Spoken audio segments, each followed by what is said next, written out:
This is Friends Who Talk About Money from John Hancock, a show where we take on the money taboo and celebrate the power of financial conversations in all their honest, awkward, and inspirational glory. I'm your host, Claire Wasserman, writer, career coach, and financial advocate.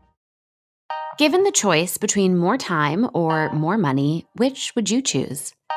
On today's episode, childhood friends Armie and Carl talk about their own definitions of financial freedom, the different paths they are taking to get there, and the trade-offs that come with their chosen lifestyles.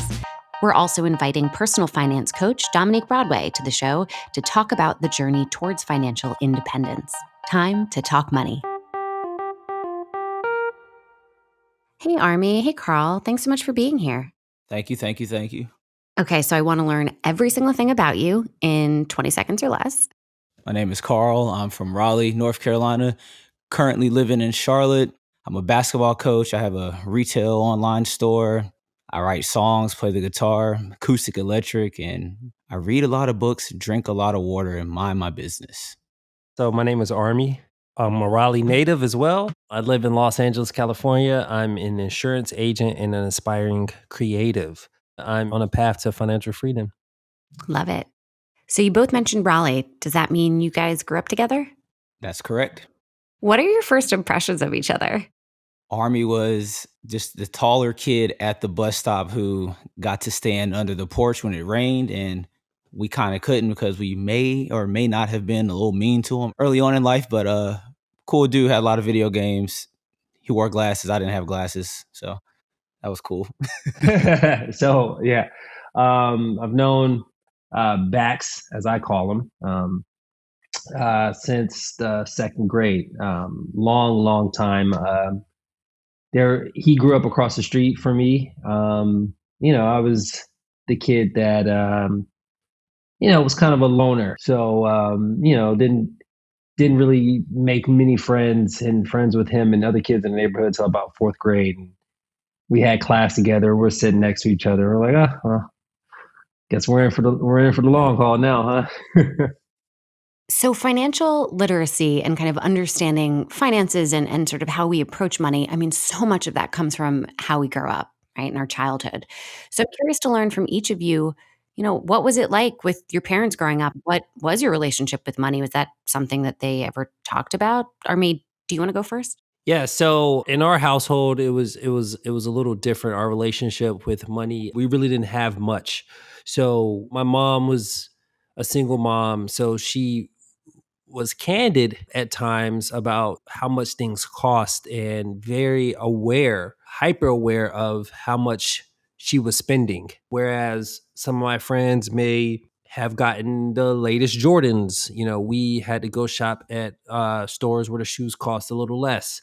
And from a very young age, I kind of saw it at first as she was being unfair. Like, why is she being frugal? I didn't understand it. But then, she kind of taught me that she didn't make as much and there was a value to each dollar and how much you spent and why.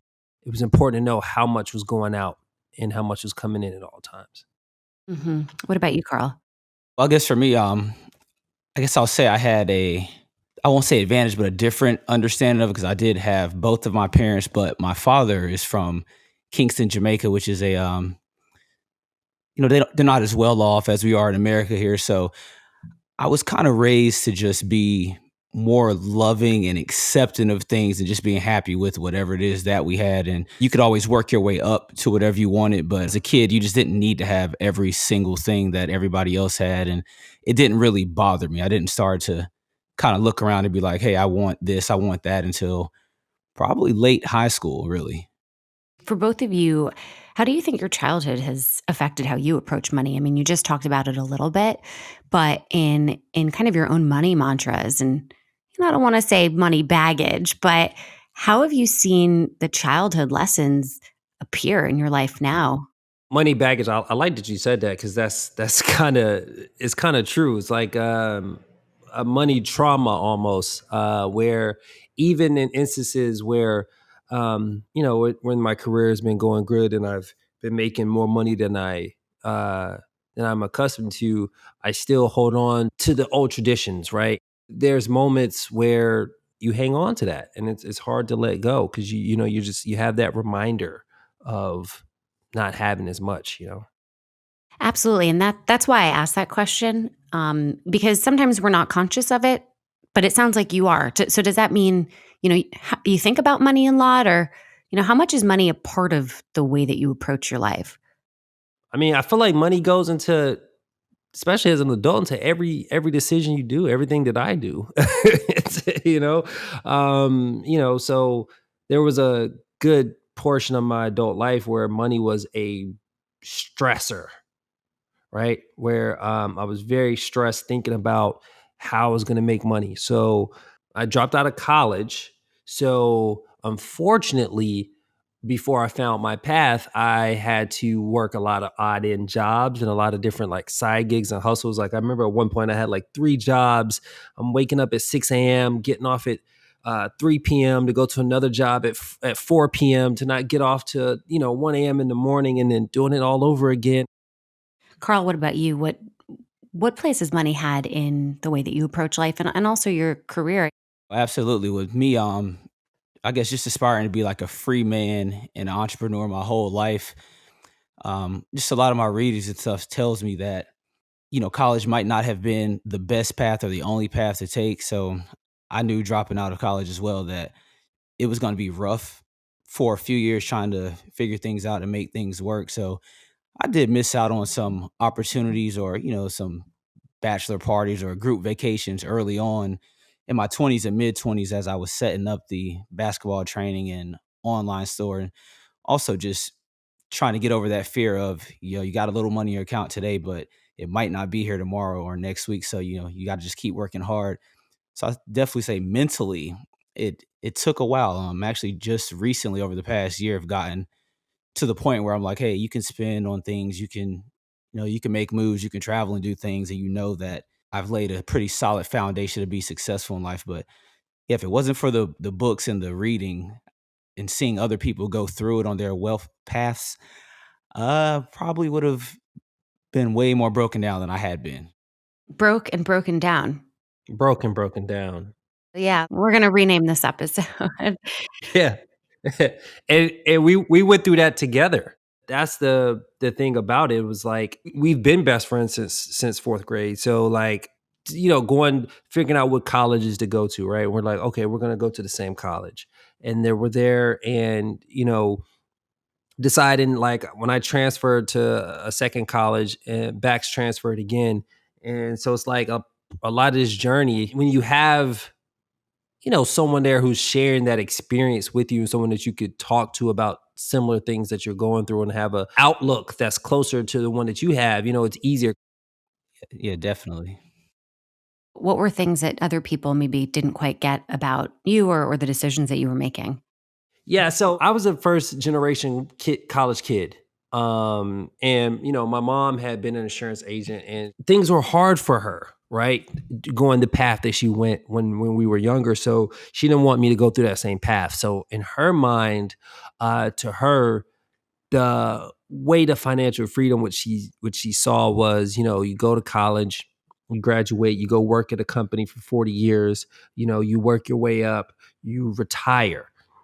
And that's kind of the path that she set me up on my whole life. But me as a person, that didn't really match my personality or my essence and my vibe. So when I would try to make decisions on my own or try to go off and do things that felt more in line with what I want to do in my spirit, I was misunderstood. It's not what my heart was really set out on. So it was hard. But Bax was always kind of understood that.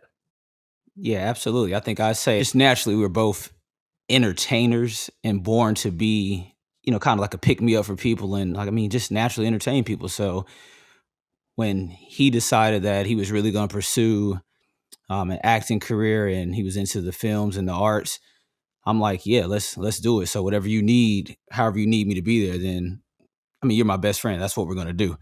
So any financial support, any auditions he needed help with, I was always there. Or if he had to be somewhere, I'm like, cool, I'll just call out of the shift and, if we can't pay the rent, we'll figure out how to make it work. Cause to me, it was so important to kind of help him get established on that, because looking long term, I'm like, no, this could actually work for him. Because again, like when you see people make those paths, it's the dedication early that kind of gets them to it. So I think we just cultivated that mindset together, because if you were to look at our text message threads, I mean, they're just like, I mean, it's a lot of funny stuff that goes on, but then there's just motivational. It's very, very motivational. It's been that for 12, 13 or 14 years. Like, hey man, you remember when we sat in the house in the fourth grade playing video games, speaking these things into existence, or I guess the catchphrase now was manifesting them. Did you ever consider not working for yourself? I never once considered working long term for other people, unless it was like one of my friends' businesses that I had kind of poured into. And again, I think a lot of that comes from my father. I've seen him work a lot of jobs, but also, be a basketball trainer. And he's the lead singer of a reggae band that's been around since 1995. And, it's not the financial piece that I loved about it. It was the freedom and the respect he got from everyone else, and being able to, I guess, just reach as many people as possible, because I believe that's the gift. So for me, it was like, I just can't do that. Starting at the bottom of a company and moving up and being told what to do. Like it goes against everything I'm about in terms of freedom. I love that you mentioned the word freedom, and that freedom can be defined in a lot of different ways. I mean, of course, there's financial freedom, but there's always a trade-off, right? Financial freedom doesn't mean that you have time. In fact, you could be working more hours. So for both of you, how would you define freedom? Well, to me, just defining freedom is just to be free from taught social constructs, to be able to make your own decisions every second, every hour of the day, and understand that you're kind of in control of those things. Yeah. So I would say something extremely similar. I actually have a tattoo on my arm that says freedom. It's funny. And my definition of freedom is the ability to do and say and be who you want, right? Being financially free to me is having the money to move and do whatever you want to do when you want to do it, right? And having my mom drill school and business into my head, there were times where I was chasing that, and I worked at Nike for a while, and I was climbing the corporate ladder and making those relationships and 60-hour work weeks, and absolutely having notes, coming home exhausted, just falling on the bed like I'm tired, and even though you're making some money, but if you're that burnt out, what are you spending it on, and how are you as happy as you can be? So, that trade-off is, to me, I value the happiness. I value the happiness. But if you have, some people value the dollar, right? So it just depends on what you're looking for. Right. And to that point of you can't have it all. So what are you willing to sacrifice? Armie, do you want to talk to me about maybe the sacrifices you feel like you've had to make in pursuit of that freedom? Yeah. So coming out of college, there was a moment where I was trying to figure it out, right? And I'm getting, hey, come with us to Puerto Rico, or we're going to France, or we're doing this. And while I was on my journey of figuring out what I wanted to do, I couldn't make all those things, right? Necessarily all the time. And when I wanted to, or I couldn't live the lifestyle that I wanted to. But it's part of the journey so when I get to where I'm going, and when I accomplish my goals and I'm free and I'm financially free, I can make all those things happen. Yeah. What about you, Carl? Are there sacrifices that you feel like you've had to make in pursuit of freedom as you define it? Oh, absolutely. Again, during those early 20s to mid 20s, I began coaching basketball out in Charlotte, and again, taking after my father, I kind of wanted to do some of those things, not because he did them, but because it was truly my passion. And so I began coaching early, AAU basketball assistant at a high school, and I was learning how to train. So, during the summer, all of my weekends were spent on the road in the gyms, kind of building up who I was. So I combined like the passion with making money. And I'm like, so those things kind of like I'd have fun doing it, but also I'm like, dang, it would be nice to be able to travel and to go do these things. But again, it was the discipline for me. It was understanding that there would be a payoff and the payoffs would kind of multiply down the road. In an earlier conversation, I think you guys mentioned that you pooled your finances at one point. So I need to know more about this. Carl, do you want to talk about that? I guess it's just learned from early on in life, but when you first get roommates or anything of that nature, if you're not just very financially off, well off, then things are going to happen. We were young, 20-year-old dudes with apartments and probably not the most financially disciplined. So I might have spent rent money on sneakers that I didn't have when I was a kid, or might have spent a refund check on things other than my rent. So if I would be short on rent, it's like, hey, I can't get the money till 2 weeks. What you got? Then it kind of just bred on from that, where anytime financially one of us would be in a hole, it got comfortable to be like, hey, I need $200, I'll get it back to you next week, or whenever you need it, I got you. Because we usually don't pay each other back. It's just, whenever you need it. Because again, I can kind of speak for both of us. We just don't come from families where, you can reach out too often for financial things. Like you reach back for love and motivation and support, but they're like, hey, the finances, you're on your own. Like you got to figure it out. So Right. I started my retail clothing store by reselling shoes I was buying, and at one point sold my whole sneaker collection, which was about 55 or 60 pairs of shoes, to start it up a few years ago. And as soon as I made like my first sale, I got home, was like, yo, Arms, sell your shoes. There's money in this. Yeah, I would even say, it started in like middle school and high school, like, with little things. It's like, oh man, you got $10? I got $10. Let's go get some food. We splitting meals and stuff, and that kind of carried on through, through to adulthood. Like I probably talk about finances more with Bax than I do with my own girlfriend, who I had an apartment with at one point. Funny enough, like you were telling a story about your sneakers, and like I remember when you were getting your business started, and I gave you like 20 pairs of sneakers. They were in my mom's attic. Right. Teamwork make the dream work, man. Exactly, it's teamwork. What have you learned from each other?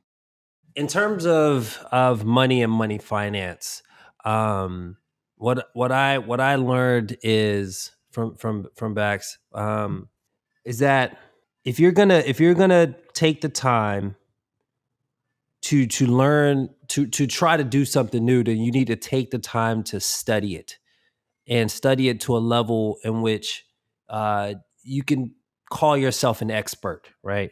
He, with most things that he does, is like he's going to sit down, find a bunch of books, articles, mentors, and study things to the point where, he could teach it and talk about it, right? In a way in which people would think, you know what I mean? Yeah, and I'd say something I learned from Armie, which I've been taking into account heavily the past few months. It is that sometimes you just gotta go. You just gotta act. You can't overthink everything. Like life is to be lived. Don't let it live you. So now again that, I have a few dollars, or I have some freedom, and things have slowed down in the world, and basketball is not really going the way it needed to because of the pandemic and COVID. So, I'm not in the gym 7 days a week. Like I have time to, be a better boyfriend, or be a better friend, or be a better son, and do those kind of things. And I think watching Armie write on his vision board a couple years ago that he was moving to LA in 3 months and he needed this amount of money, and then seeing him pack up the car and drive to LA was kind of what started it. I was like, oh no, you really can do whatever it is that you want to do. So boom, let's start this business. Let's learn these guitar chords. Let's be the guru of the things that you want to be, to ultimately help out people in the future. We've talked about how life changes, but how will you know if you've achieved financial freedom, or is it for you really this ever moving target? I think, Yeah, financial freedom, it's ever moving. It's always, I won't say running away from you, but to me, they're like steps to it. They're like steps because again, you may have a week where you just want to put aside $25 a week. And then you start doing that, and then you may have a certain amount of money. Again, being an entrepreneur that you want to make in a week, like, hey, I want to make $700 from my side business. And then the more and more you start to do those things and check it off, I guess just being naturally competitive and an athlete, like you start to, achieve or want to achieve more and more things. For me, it's all about being able to help other people and kind of bring happiness of sorts or help bring happiness to other people. So the more you do it, it kind of drives me to keep going, to keep going, to keep going. So I feel like it's ever changing. I want to build schools one day. So I know the kind of, investing capital I'll have to have and the connections I'll need to have to be able to do that. So there are always different steps that you can reach, but I'm in a very comfortable place now, and it's been that way for a while where I could probably live like this, on the same schedule and be okay in life, but just knowing that this is what it feels like to wake up and not panic, or to be able to go to sleep and sleep through the night. And people are like, man, you're always on the go. Like, how do you have so much energy? And I'm like, you don't get it. This is, survival. So I think Armie mentioned it. You're no longer being in like a survival mind state and switching into an abundance mind state where you're going to be okay and the people around you are going to be okay. And then you can get back to your authentic self. What do you think, Armie? Financial freedom, ever moving goalpost, or, you'll know when you have it? I think, you're continually chasing after it, right? It's like the race dogs, right? It's the thing in front of you that you're constantly, and I think if you're constantly chasing it and moving towards it, you'll get to a point where you feel that, and then it's natural as humans. I feel like you'll want more, right? It's like, oh yeah, I'm making, 10 million, but now I need to be making 20, so it's ever moving. I'm curious, what would you tell teenaged Armie and Carl? So I'll start with you, Armie. Talk to your teenage self for us. I would say to my teenage self, relax. You're going to figure it out. You're going to be okay. And I would also say, start investing earlier. Start looking into your passions and going after your dreams faster. And just know that you have what it takes. And, whatever you put your mind to is going to happen, and you'll be okay. What I would say to my teenage self, it would be to stay the path and just believe in yourself. When you have those off the wall ideas, just believe in yourself. When you have that inkling to not go with the crowd and to kind of march to the beat of your own drum, do it. It's going to get a little nutty. It's going to get a little crazy, but that's what, individualism and freedom is about. Thank you guys so much for being here. I'm super inspired. And something I really learned from you guys is, money is about not just the money you make, but understanding how you want to live. And that sacrifices have to happen in some ways. And sometimes it's time, and, sometimes it's seeing friends and families. Just thank you for having us up here. I mean, this is crazy. I've learned so much more about my best friend listening to this and about myself. And I'm real big on everything happens the way it's supposed to. And it feels like just epiphanies are just firing off in my head right now. Like this is crazy. This has been nice. This has been excellent. Thank you for giving us, this platform and this opportunity. And I hope, more people tune in and listen, and they take from this some gems and jewels. I am so excited to welcome Dominique Broadway to the show. Dominique is a millennial personal finance expert and founder of Finances Demystified, an organization that provides personal finance coaching and solutions. Hi, Dominique. Thanks so much for being here with us. Thank you so much for having me today, Claire. Okay, so I'm curious, how do you think Armie and Carl's upbringing impacted their finances? I know that a lot of this comes from childhood, but it also can come from recent life experiences. So maybe talk to me a little bit about how the beginning can impact the later parts of your life.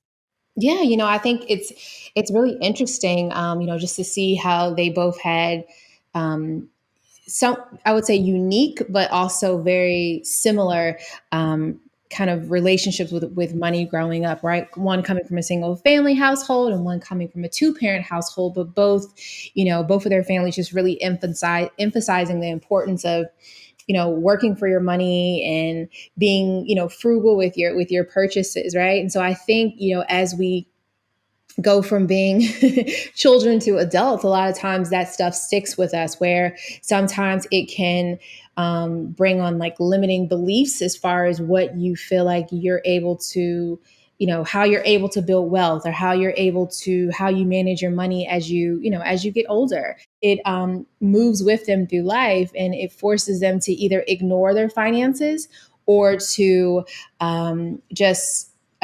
completely be scared of them, or sometimes even to just feel like they aren't able or don't deserve to be able to build wealth.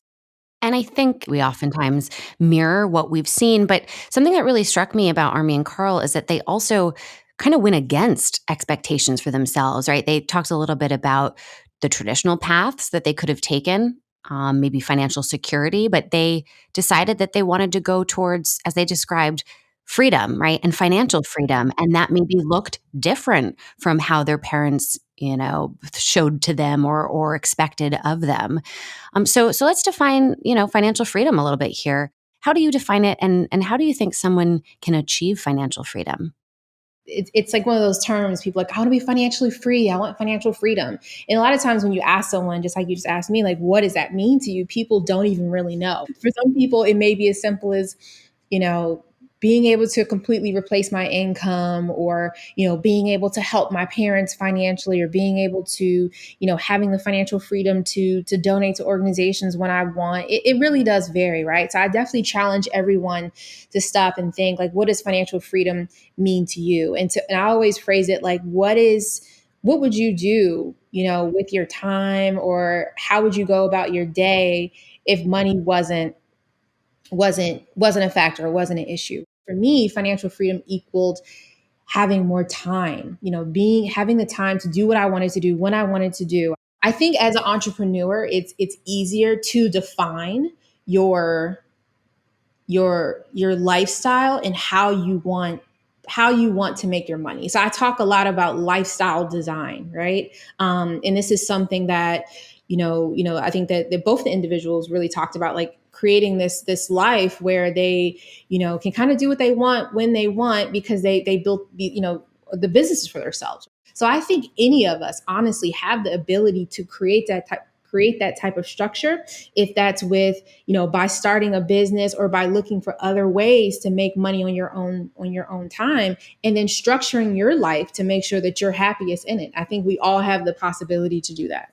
Something I thought was really beautiful that Carl mentioned was when he, finally reached this mindset of abundance, and how it impacted his life. How do you make that shift to a scarcity that's, of abundance? Yeah, I think it actually it does take some work, especially if you have grown up in such a lack and scarcity atmosphere or mindset. It takes some time to really just shift your mind, right? And understand that, yes, we all deserve wealth, right? We all deserve to be wealthy and to have money coming our way. So for me, I think money affirmations are great. One of the money affirmations that I say consistently is, I'm a money magnet. Right? I'm a money magnet, and I have decided to let wealth come into my life. I think once, and it was great for, just to see Carl had that shift. But I think, once that happens, it really opens the doors, and the possibilities are endless. I remember even in my business, from, having inner thoughts of not necessarily feeling like I deserve to be able to accumulate wealth in my business. And once making that shift, just like, wow, I do deserve this. And I think it's important to just like how we started this conversation off, thinking about what your first relationship with money was, really taking some time and walking through that. And then also thinking about, how your first financial experiences are affecting you in life now. And then thinking about any, moments in your life that may have had a negative impact on your finances, and thinking how you can reframe those thoughts, reframe those memories, and shift that. And then from there, taking some time to review some money affirmations and start saying these affirmations to yourself at least daily. I'm a money magnet. I deserve wealth. All these different things to really just get your mind in that mindset of abundance. Why do you think people don't feel like they deserve money or wealth? I think a lot of times it's something as simple as confidence. Some people don't have the confidence to be able to even ask for the dollars that they deserve. They're not confident enough to confidently say, this is my price. There's no changing in this, right? And sometimes that lack of confidence can come from just so many different areas.